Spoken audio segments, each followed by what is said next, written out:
오늘 함께 나눌 하나님의 말씀 함께 보겠습니다. 마태복음 1장 23절 말씀입니다. 마태복음 1장 23절 말씀.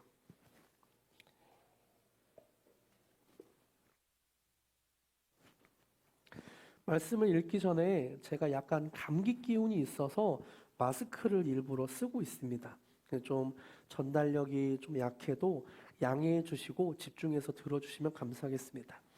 마태복음 1장 23절 말씀을 한 목소리로 읽겠습니다. 시작. 보라, 처녀가 잉태하여 아들을 낳을 것이요 그의 이름은 임마누엘이라 하리라 하셨으니 이를 번역한즉 하나님이 우리와 함께 계시다 함이라. 아멘. 이제 성탄절이 다가오고 있습니다. 열흘 정도 남았는데요. 성탄절을 맞아 우리 교회에서도 여러 가지를 준비하고 있습니다. 아까 말씀드렸던 대로 22일에 성탄 예배를 준비하고 있고 또 25일에는 우리가 함께 모여서 즐길 수 있는 성탄 파티를 준비하고 있습니다. 그래서 22일에 드리는 성탄 예배에 GK 아이들이 지금도 열심히 GK 예배 시간에 율동을 연습하고 있고요. 또 저는 어떻게 파스타를 맛있게 할까, 어떻게 스테이크를 맛있게 할까 유튜브를 찾아보면서 열심히 준비하고 있습니다. 기대해 주십시오. 네. 저는 개인적으로 우리가 2024년도 성탄절을 지나면서 좀 행복한 마음, 기쁜 마음이 있었으면 좋겠어요. 여느 때와 1년 중 여느 때와 다르게 좀 즐거운 마음이 있었으면 좋겠는 마음으로 기대하고 있습니다. 성탄절을 행복하게 보내고 싶은 기대, 그런 마음은 교회 다니는 사람들에게만 있는 것 같진 않아요. 성탄절을 맞아 백화점과 호텔 또 관공서 같은 곳에서도 다른 날과는 다르게 빨간과 초록으로 그렇게 트리를 곳곳에 세우고 또 많은 사람들이 라디오에서 또 어디 유튜브에서 캐롤을 틀면서 좀 기대하며 이유 모를 흥분과 어떤 기쁨을 누리고 싶어 합니다. 또 성탄절이 다가올수록 교회 다니지 않는 사람들도 한껏 들뜬 목소리로 메리 크리스마스 하면서 인사하기도 하죠. 사람들은 성탄절에 무언가 재미있고 행복한 일이 있길 기대합니다. 어린아이나 어른, 남자나 여자 모두 성탄절을 기대하며 무언가 흥미롭고 재미있는 일이 있길 기대하죠. 이제 다음 주 한 열흘 정도 성탄절이 남았는데요. 여러분은 성탄절을 맞이하며 기다리며 어떤 기대를 갖고 있습니까? 어떤 마음이 있으세요? 저는 이번 주와 다음 주에 우리가 기대하는 이 성탄절에 대한 의미를 다시 한번 좀 나누려고 합니다. 그래서 성탄절에 예수님이 이 땅에 오셨던 의미를 되새기며 우리 영에 진정한 기쁨이 넘치길 바라는 마음으로 설교를 하려고 해요. 오늘은 마태복음 1장 23절 말씀을 본문으로 임마누엘 예수님, 임마누엘 예수님이란 제목으로 성탄 설교를 나누려고 합니다. 아까도 말씀드린 대로 사람들은 저마다 이유로 성탄절을 기다리죠. 이 중에서 젊은 연인들은 서로의 사랑을 확인하며 더 깊은 추억을 만들고 싶어서 성탄절을 기다립니다.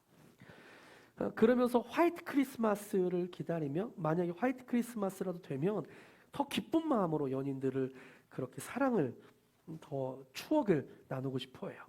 그리고 자녀를 둔 부모들은 자녀들이 선물을 받고 좋아할 것을 기대하는 마음으로 기다립니다. 자녀들은 무엇을 기다릴까요? 산타가 가져다주는 선물을 기다립니다.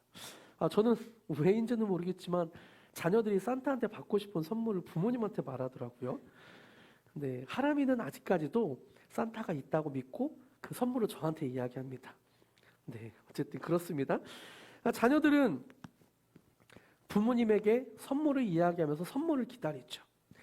이런 의미에서 성탄절은 사랑하는 사람과 선물을 주고받으며 또 사랑하는 사람과 함께 시간을 보내며 무언가 행복한 것, 무언가 기쁜 것을 꿈꾸는 날인 것 같아요. 사람들은 성탄절에 사랑하는 사람을 통해 무언가 마음의 만족감, 행복감을 얻고 싶어 하는 것 같습니다. 그런데요, 때로 왜곡된 관계나 건강하지 못한 기대 때문에 기쁨의 성탄절이 망가지기도 하죠. 여러분 한번 상상해 보세요. 연인과 행복한 시간을 보내고 싶었는데 그 상대가 폭력을 쓰는 사람이라면, 또 부모가 아이와 기쁨의 성탄절을 보내고 싶었는데 그 아이가 사춘기라 가출을 해 있다면 더없이 우울하고 힘든 성탄절이 되는 것 같아요. 사랑하는 사람과 기쁨이 가득해야 할 성탄절에 사람들은 관계로 인해 고통과 아픔의 성탄절이 되기도 합니다. 이런 것을 보면 사랑하는 사람이 우리에게 행복을 주기도 하지만 또 때로 상처와 실망감을 주기도 하는 것 같아요.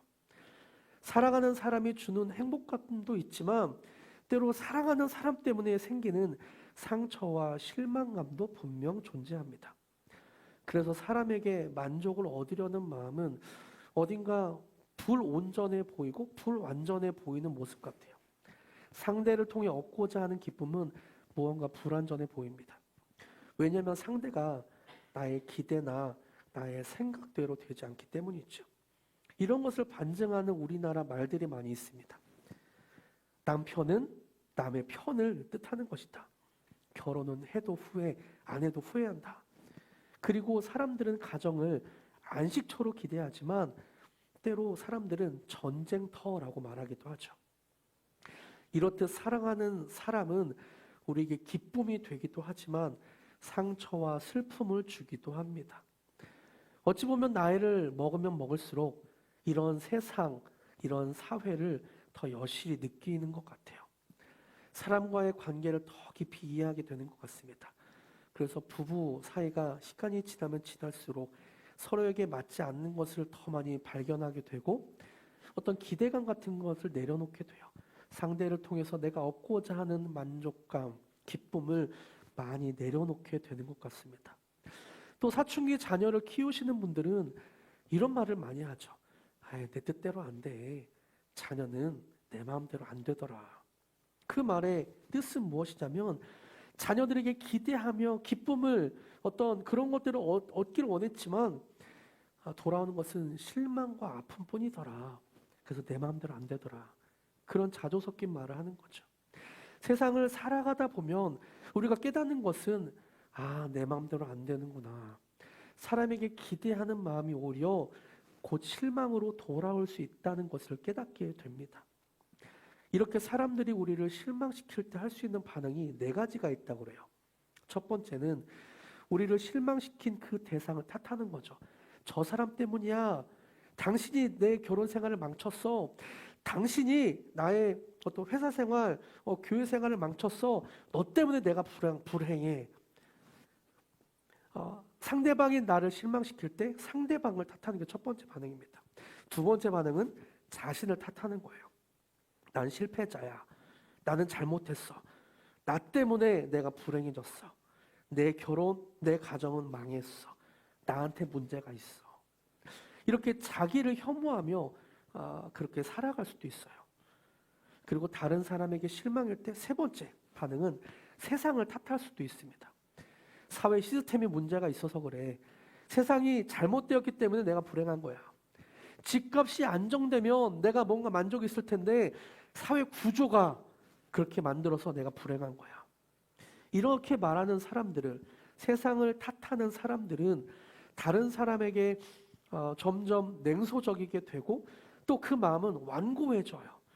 그러면서 세상을 탓하는 마음은 점점 그 마음을 공허감 속에 살아가게 만듭니다.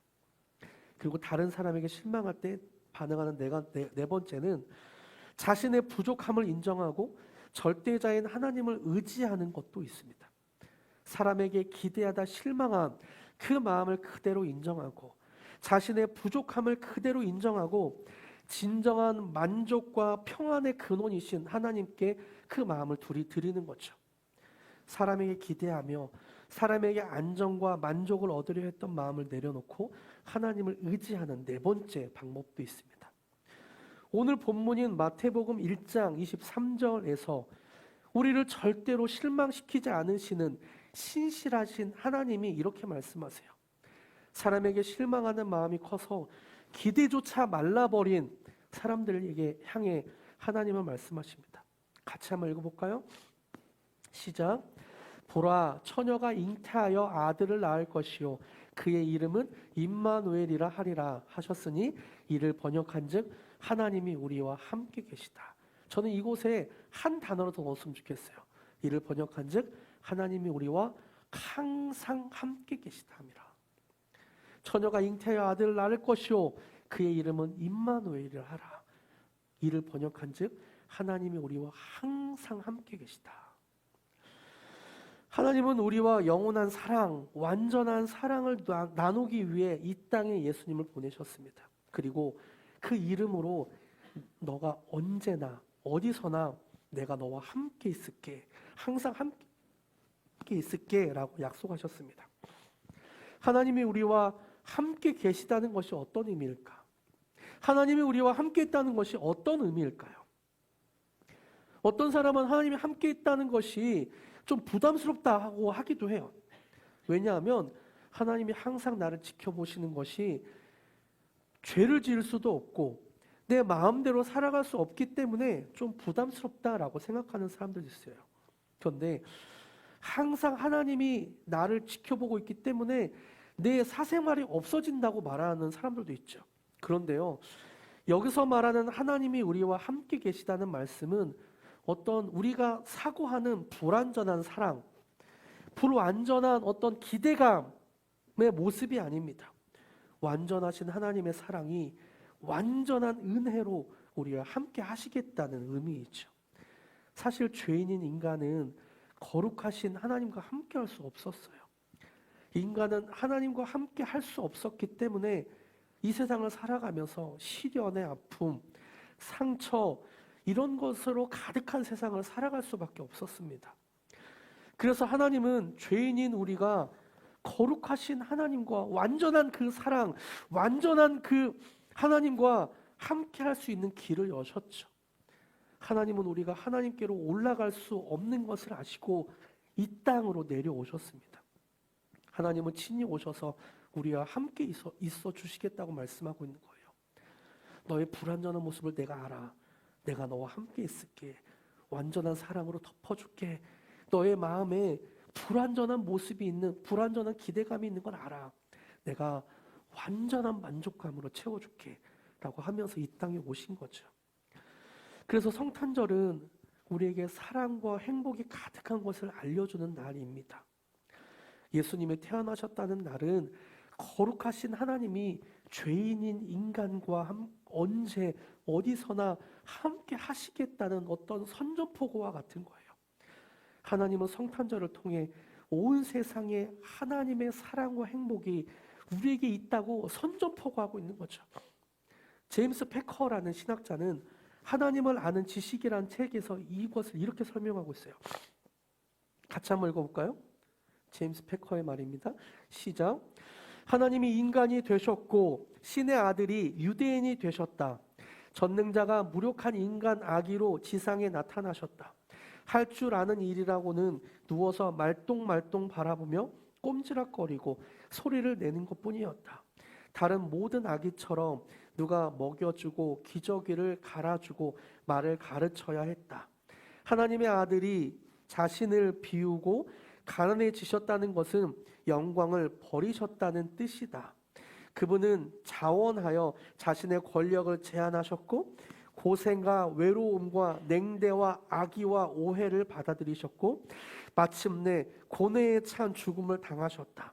몸보다도 영적으로 더 고통스러운 그의 죽음은 생각만 해도 정신이 짓눌릴 정도였다. 그만큼 그분은 사랑받을 만하지 못한 인간들을 더할 나위 없이 사랑하셨다. 그만큼 그분은 사랑받을 만하지 못한 인간들을 더할 나위 없이 사랑하셨다. 예수님은 고통스러운 죽음을 감내하면서 사랑받을 만하지 못한 인간을 더할 나위 없이 사랑하셨습니다. 그리고 그 안에 만족감과 행복을 주고 싶어 하셨죠. 거룩하신 하나님이 죄 많은 인간과 함께 지낼 수 있는 길을 여셨습니다. 그리고 하나님이 함께 하시듯 예수님도 부활하셔서 항상 우리와 함께 하시겠다고 약속하셨죠. 예수님이 하늘로 올라가시면서 하셨던 제자들에게 하셨던 말씀인데요. 마태복음 28장 20절을 한번 보세요. 마태복음 28장 20절 같이 읽겠습니다. 시작.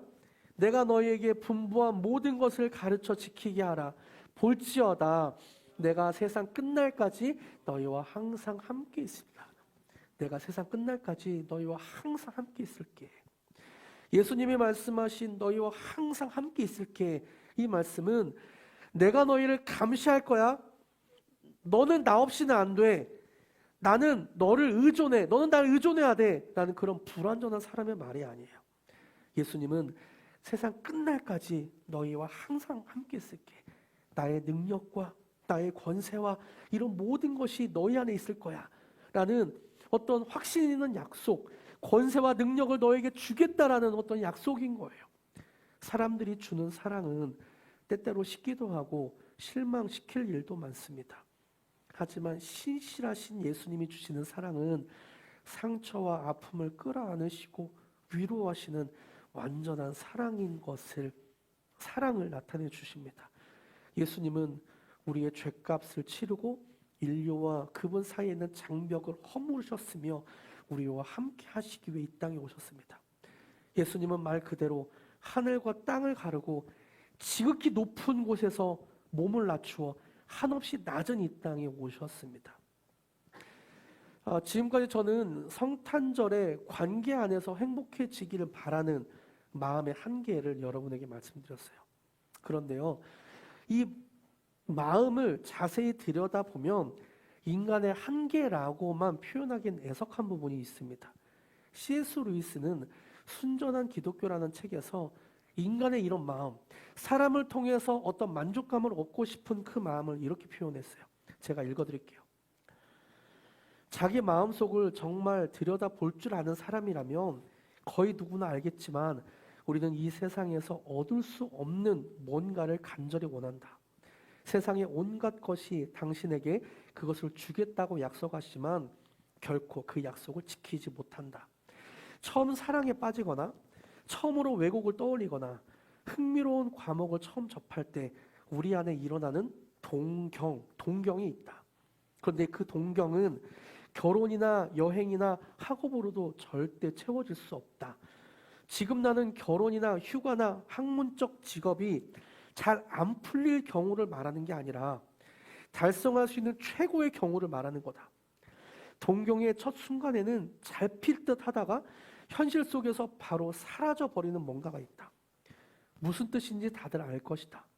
아내는 좋은 사람일 수 있고 호텔과 경치는 훌륭했을 수 있고 화학은 아주 흥미로운 분야일 수 있다. 그런데도 뭔가가 우리를 피해 달아났다. 사람은 무언가 동경을 하고 그것만 갖추면 내 마음이 만족을 얻을 것만 같은 그런 어떤 동경하는 마음이 있지만 그것은 신기루와 같이 잡으면 잡을수록 빠져나간다고 말하는 거죠. 사람들은 처음 사랑에 빠지거나 처음으로 외국을 떠올리거나 흥미로운 과목을 접하는 것과 같은 어떤 동경을 저마다 갖고 있는데 이 동경은 잘 필 듯 하다가 현실에서 사라져 버린다고 말합니다. 사람들은 무언가 자신의 마음을 채워줄 수 있는 것을 동경합니다. 하지만 세상에 완전하게 남의 마음을 채워주는 존재는 없어요. 나의 마음을 완전하게 채워줄 수 있는 배우자는 없고 나의 마음을 완전하게 채워줄 수 있는 자녀나 부모님은 세상에 존재하지 않습니다. 성경은 계속해서 말하고 있어요. 사람으로 인해 만족감과 즐거움을 얻으려는 마음을 여실히 살펴보아라. 하나님은 항상 우리와 함께 하겠다고 하는데 사람을 통해서 무언가 동경하고 우리의 마음을 채우려고 하는 그 마음을 좀 살펴보아라. 성경은 계속 말하고 있죠. 성경에도 보면 때때로 다른 것을 동경하며 마음을 채우려 했던 그런 사람들이 많이 나옵니다. 전 대표적으로 사도행전에 많이 나오는 것을 보게 돼요. 그 당시에 사람의 마음을 뺏고 있었던 것을 소개합니다. 사도행전에 고대 그리스 로마 세계의 문화가 생생히 묘사되고 있어요. 도시마다 좋아하는 신이 있어서 신전을 짓고 신상을 숭배하며 그 마음을 뺏기고 있습니다. 바울이 아테네에 가보니 말 그대로 신상 천지였다고 말합니다. 미의 여신 아프로디테, 전쟁의 신 아레스, 다산과 부의 여신 아르테미스, 대장장이의 신 헤파이스토스, 온갖 신들의 사람들의 마음을 빼앗고 그 신을 경배하며 사람들은 지냈다고 말하죠. 이것을 우리는 한 단어로 말하죠. 이런 것들을 우상이라고 말합니다. 우상. 당시 그리스 로마 신화를 통해 우리가 알고 있는 대로 수많은 우상들이 사람들의 마음을 뺏고 있었습니다. 그런데요, 사실 그리스 로마 시대에 있었던 우상이 그 당시에만 있는 것 같진 않아요. 오늘날 현대에도 그런 우상들이 있는 것 같습니다. 오늘날 우리가 아프로디테의 동산 앞에 무릎을 꿇고 있지 않을지 몰라도 미의 신, 미의 우상을 섬기면서 젊은 여성들은 외모와 몸매에 과도히 집착하기도 합니다. 이게 젊은 여성들의 말일까요? 그렇진 않죠. 모든 사람들은 과도하게 미에 집착하는 모습을 보기도 해요. 또 실제로 다산과 부의 여신인 아르테미스에게 향을 피우고 자녀를 바치는 인신제사를 드리진 않습니다. 하지만 돈과 성공을 세상의 최고의 가치로 떠받드는 사람들을 왕왕 보게 되죠. 또 때로 자녀를 성공시키기 위해 자녀의 모든 시간과 에너지를 제물로 바치는 경우도 있습니다. 요즘에는 서울대반이 초등학교 때부터 있다고 그러더라고요. 의대반이 초등학교 때부터 그 아이들을 준비시키면서 초등학교, 중학교 때 고등학교 선행을 시켜야 서울대를 들어간다 이렇게 말하기도 합니다. 자녀들의 모든 시간과 에너지를 쏟게 해서 부의 여신인 아르테미스에게 바치는 경우도 있습니다. 사람들은 우상이라고 하면 나무나 돌로 만드는 형상 앞에 절하는 것을 생각하지만 오늘날 우상은 우리의 마음을 뒤흔들어서 하나님께로 향해야 되는 마음을 훔치고 하나님께로 향해야 되는 마음을 빼앗는 것을 의미하기도 해요. 성경은 인간의 마음에 성공, 사랑, 재물의 소유, 가정 등을 신격화해서 삶의 중심을 두는 것을 모두 우상이라고 말하고 있습니다. 골로새서 3장 5절 말씀을 같이 읽어볼까요? 시작. 그러므로 땅에 있는 지체를 죽이라. 곧 음란과 부정과 사욕과 악한 정욕과 탐심이니 탐심은 우상 숭배니라. 탐심은 우상 숭배니라. 성경은 우리 마음으로 탐하는 것, 우리 마음으로 중심을 빼앗기고 그렇게 탐하는 것이 우상 숭배라고 말하고 있습니다. 그래서 우리 마음은 동경하는 것을 삶의 중심에 두고 돈과 시간과 에너지를 쓰고 있는 것. 그 동경하는 것만 얻으면 만족감과 행복해질 것 같은 마음으로 놓치기 싫어하는 것. 내가 꽉 잡고 놓치기 싫어하는 것. 이것이 우상이라고 말하는 거예요. 이런 모습을 영화에서도 보게 되는 것 같아요. 무언가 우상을 꽉 잡고 놓치기 싫어하는 모습. 우리가 영화를 보면서 웃으면서 보게 되지만 대표적으로 우리의 모습은 아닌가라고 생각이 되기도 합니다. 반지의 제왕에서 골롬의 모습이죠. 절대 반지가 자신의 인생을 만족하게 해줄 것 같고 행복을 줄 것 같은 동경을 합니다. 그래서 그 괴물과 같은 골롬은 반지를 하나 두고 My precious, 나의 보물이라고 말하며 점점 그 반지에게 중독되어 가는 모습을 보여줘요. 이 반지를 끼는 사람은 점점 그 반지에 예속되고 중독됩니다. 그것 없으면 살아갈 가치를 못 느끼게 돼요. 우상은 마음을 지배합니다. 그래서 사람은 우상에 빠지면 더 생각할 것도 없이 열정과 에너지, 돈과 정서적인 자원, 모든 것을 거기에 쏟게 돼요. 팀 켈러 목사님은 내가 만든 신이라는 책에서 이 우상을 이렇게 표현하고 있어요. 제가 읽어드릴게요. 가정과 자녀, 직업과 돈벌이, 성취와 평론가의 호평, 체면과 사회적 지위가 다 우상이 될 수 있다. 로맨틱한 이성관계, 업계의 인정, 안전하고 평안한 환경, 외모나 두뇌, 정치나 대의 명분, 도덕과 가치관, 심지어 기독교 사역에 성공하는 것도 다 우상이 될 수 있다. 타인의 삶을 고치는데 인생의 의미를 거는 것을 흔히 상호 의존이라고 부르지만 사실은 그것도 우상 숭배다. 무엇이든 당신이 그것을 보며 마음 깊은 곳에서 이렇게 말한다면 그게 곧 우상이다. 저것만 있으면 내 삶에 의미가 있게 될 거야. 나도 가치 있는 사람이 될 거야. 내가 중요해지고 안정감이 들 거야. 이런 관계를 여러 가지로 표현할 수 있지만 가장 적합한 말은 숭배일 것이다. 숭배가 워십이죠. 예배드리는 거예요. 옛 이교도들이 사실상 모든 것을 신으로 본 게 지나친 상상력을 발휘한 것만은 아니었다. 그래서 사람들은 마음으로 우상을 섬기게 되면 우상을 사랑하게 되고 우상을 믿고 우상에게 순종하고 우상에게 워십하게 됩니다.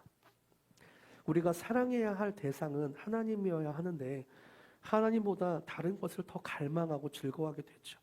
이것은 영적인 간음입니다.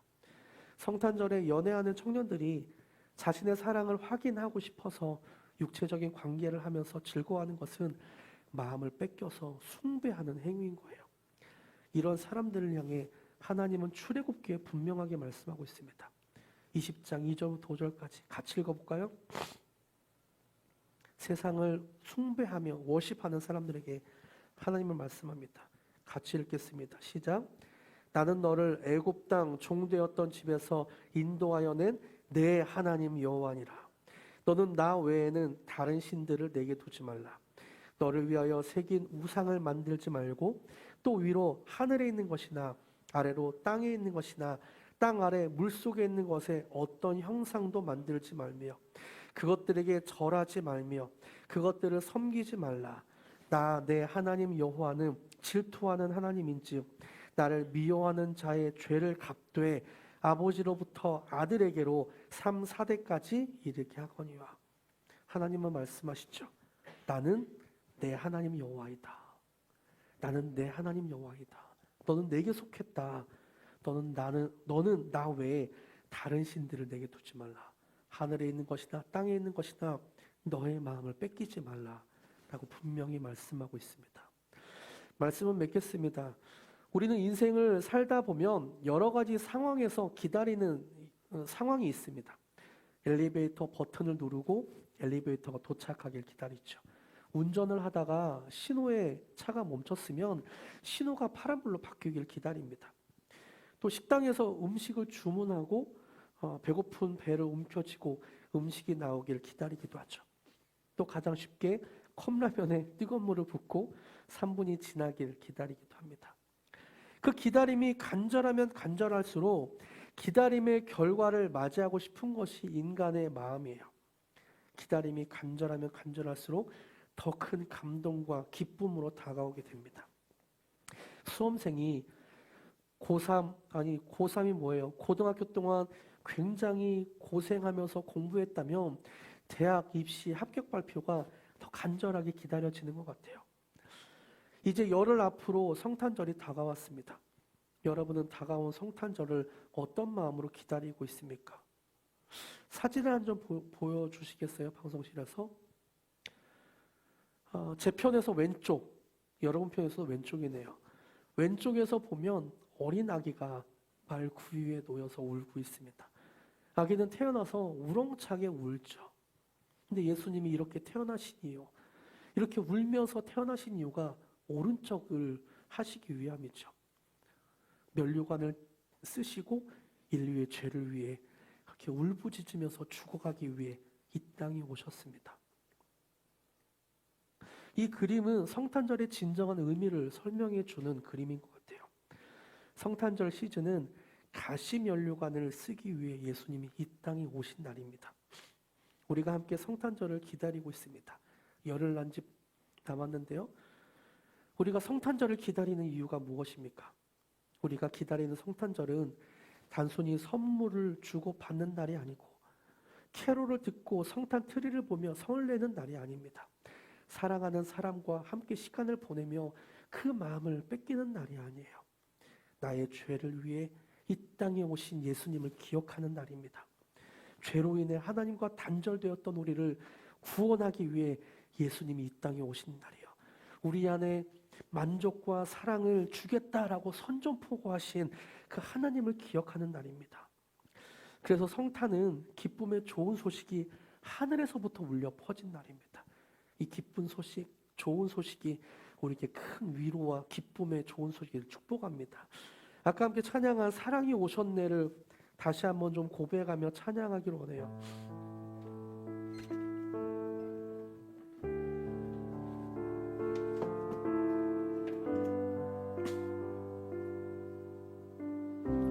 사랑이 오셨네.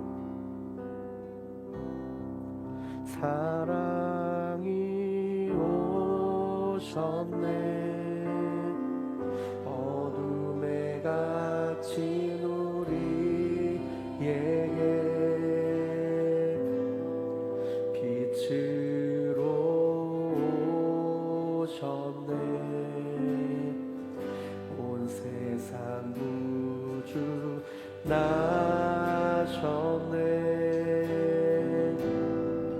세상 끝날까지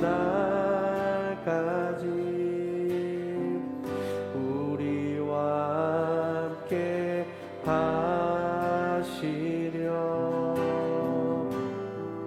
사랑이 오셨네. 온 세상 다시 한번 처음부터 고백합니다. 사랑이 오셨네. 사랑이 오셨네. 어둠에 갇힌 우리에게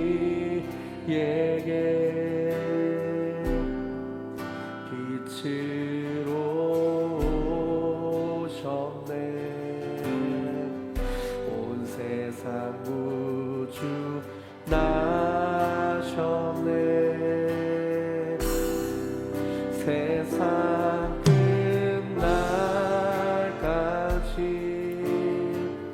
우리와 함께 하시려. 사랑이 오셨네. 우리 삶 구주 나셨네.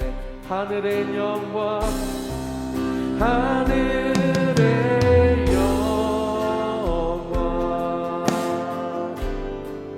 땅에는 평화. 천사들 노래 소리가 이제 나의 노래 되어 이 땅에 외치네. 사랑이 오셨네. 우리와 함께 하시는 임마. 하늘의 영광 하늘의 영광 땅에는 평화. 천사들 노래 소리가 이제 나의 노래 되어 이 땅에 외치네. 이 땅에 외치네. 사랑이 오셨네. 우리와 함께 하시는 이 다시 한번 처음부터 고백하기로 합니다. 사랑이 오셨네. 사랑이 오셨네. 어둠에 갇힌 우리에게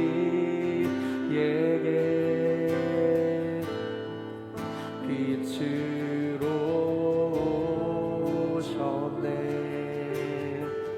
온 세상 구주 나셨네. 세상 끝날까지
땅에는 평화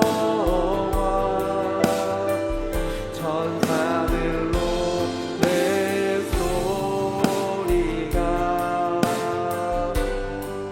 이제 나의 노래를요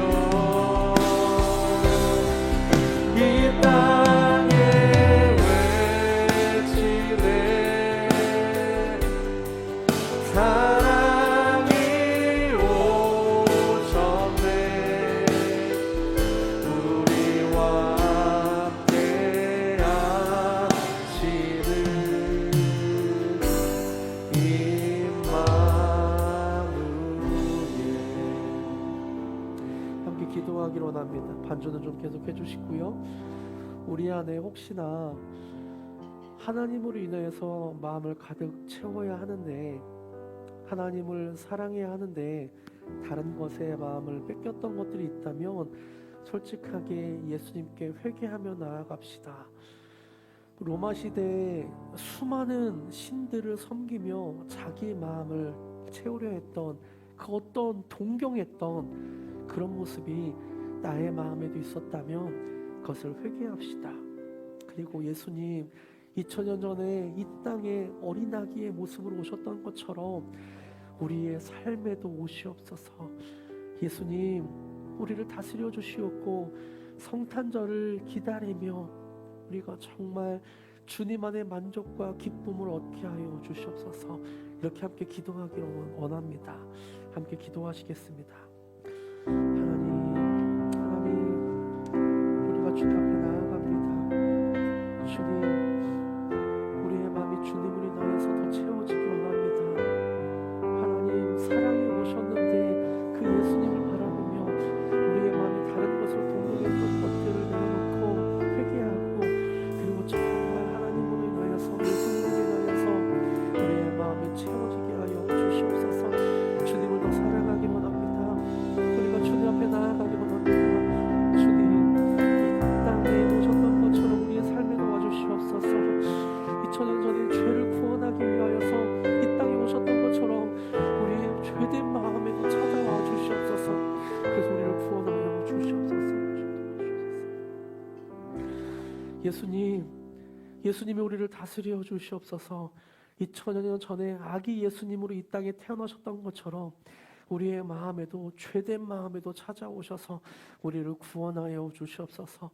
그래서 우리가 회개한 이 마음 위에 주님이 우리를 다스려 주시고 주님으로 인하여 가득해지게 도와주시옵소서. 어떤 세상을 동경하며 다른 사람과의 관계를 동경하며 성탄절에 나음의 마음을 채우려 했던 모든 것을 회개하오니 예수님으로 인하여 내 마음이 가득 채워지게 도와주시옵소서. 감사드리며 예수님의 이름으로 기도드립니다. 아멘.